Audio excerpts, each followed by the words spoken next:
안녕하세요. 모든 것은 마인드다. 마인드 TV 안상현입니다.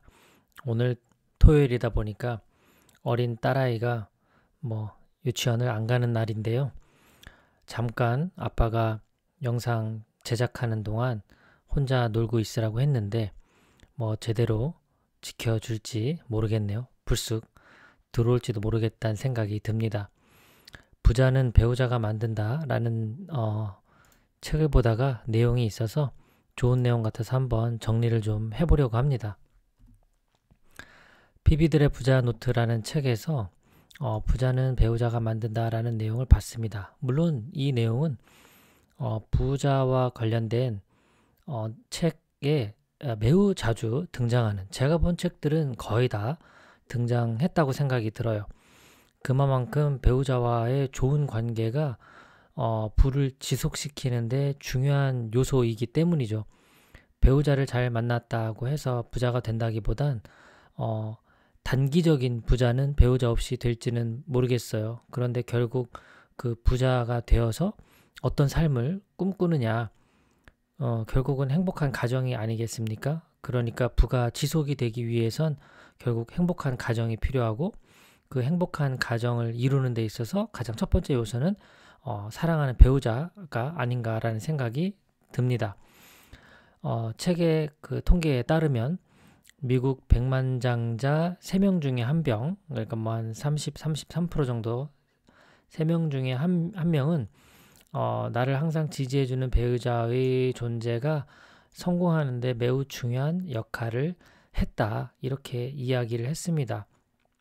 이에 반해서 그냥 보통 사람이라고 생각을 할게요. 백만장자가 아닌 분들, 아직은 백만장자가 아닌 분들, 5명 가운데 1명만 배우자가 중요했다라고 언급을 한 걸로만 봐서는 조금 더 배우자를 중요하게 생각하고 좋은 관계를 유지한 분들 중에 백만장자가 더 많이 나왔다라는 생각이 드네요. 그리고 이 백만장자 입장에서는 사실은 그 인맥에 대한 중요성을 정말 강조를 많이 합니다. 제가 아는 그 형님도 정말 한 달에 기본 생활비가 3천만 원 이상 이렇게 되는 정말 자산가인데, 이분도 보면 주변 사람들 챙기고 그 주변 사람들을 존중하는 그런 마음이 아주 곳곳에서 드러나거든요. 그런데 또 이야기를 나누다 보면 그분이 항상 그랬어요. 뭔가 돈을 내가 더 벌 수 있는 정보를 그 주변 사람들로부터 많이 얻었다, 그런 얘기들을 하는데, 결국 이 어떤 정보, 꼭 돈에 관련된 게 아니다 하더라도 정보라는 건 결국 사람을 통해서 온다라고 생각을 하더라고요. 그래서 이 백만장자들 주변에는 이 자신을 지지하는 사람들이 많아요. 이게 이제 뭔가 나를 후원해주고 격려해주고 나와 함께 하려고 하는, 물론 개 중에는 돈만 보고 관계를 맺으려는 사람도 있겠죠. 하지만 그런 그 쭉정이들은 결국은 시간이 지나면 이렇게 구분이 되니까 신경 쓸 건 아닌 것 같아요. 그래서 백만장자들은 인맥의 그런 중요함을 잘 알고 있고요.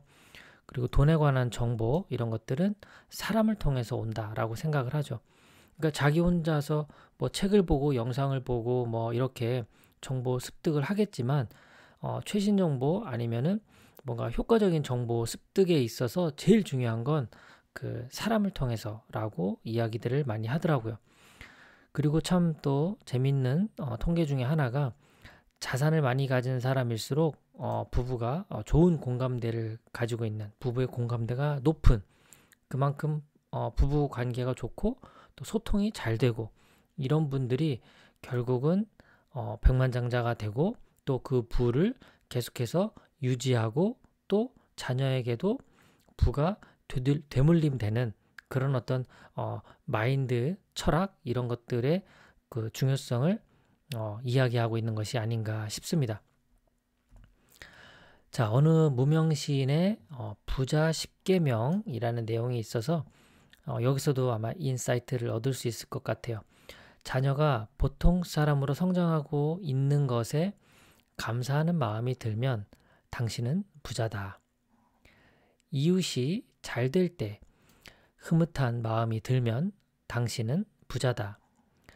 남을 위해 돈을 쓸 때 주저하거나 아까운 생각이 들지 않으면 당신은 부자다. 식사할 때 건강함과 그리고 주어진 음식에 대해 감사한 마음이 들면 당신은 부자다. 남을 비판하기보다 염려와 축복이 더하면 당신은 부자다. 과거를 후회하거나 현재를 한탄하기보다 내일에 대한 꿈이 더 크면 당신은 부자다. 가장 중요한 일을 할 때, 그리고 가장 바쁠 때 하나님을 생각할 수 있으면 당신은 부자다. 교회에서 헌금할 때 그것을 하나님의 재산이라 생각할 수 있으면 당신은 부자다. 이 책에서는 교회나 하나님 언급을 했지만 종교적인 측면에서 자신의 신앙 관점에서 해석하시면 될 거라고 봅니다. 자, 9번째, 자연의 아름다움에 감탄할 수 있는 감성을 지니고 있으면 당신은 부자다. 죽음에 대한 두려움이 없다면 당신은 정말 큰 부자다. 자, 오늘도 부자는 배우자가 만든다. 그리고 어느 무명 시인의 부자 10계명 10가지를 통해서 부자 마인드에 대한 인사이트를 얻는 시간이 되시길 바랍니다. 주말이죠. 사랑하는 가족과 편안한 그리고 즐거운 그런 시간 되시길 바랍니다. 고맙습니다.